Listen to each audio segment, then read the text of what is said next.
পুলিশের হস্তক্ষেপে যন্তর মন্তর থেকে হাসপাতালে গেলেন সোনাম ওয়াংচুক। নিট প্রশ্ন ফাঁস, জাতীয় শিক্ষানীতি সহ একাধিক ইস্যুকে সামনে রেখে শুরু হওয়া আন্দোলনে বড় মোড়।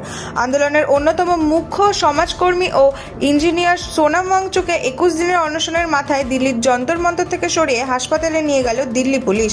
কেন্দ্রীয় শিক্ষামন্ত্রী ধর্মেন্দ্র প্রধানের ইস্তফার দাবিতে অনশন শুরু করেছিলেন সোনাম ওয়াংচুক। তার দাবি ছিল শিক্ষা ব্যবস্থার বিভিন্ন অনিয়মের বিরুদ্ধে কেন্দ্রকে দ্রুত হস্তক্ষেপ করতে হবে। অন্যদিন অনশনের দিন যত গড়িয়েছে ততই তার শারীরিক অবস্থা নিয়ে উদ্বেগ বাড়তে থাকে।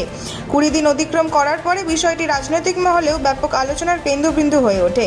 এরই মধ্যে 21 দিনে যন্তর মন্তরে পৌঁছে সোনাম ওয়াংচুককে অনশনস্থল থেকে সরিয়ে হাসপাতালে নিয়ে যায় দিল্লি পুলিশ।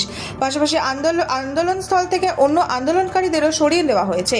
উল্লেখ্য, গতকালই সোনাম ওয়াংচুক ঘোষণা করেছিলেন যে তিনি আগামী 20 জুলাই পর্যন্ত অনশন চালিয়ে যাবেন, কিন্তু তার আগেই পুলিশের এই পদক্ষেপ ঘিরে নতুন করে বিতর্ক ও রাজনৈতিক প্রতিক্রিয়া শুরু হয়েছে। এখন সকলের নজর সোনাম ওয়াংচুকের শারীরিক অবস্থা এবং আন্দোলনের পরবর্তী কর্মসূচির দিকে।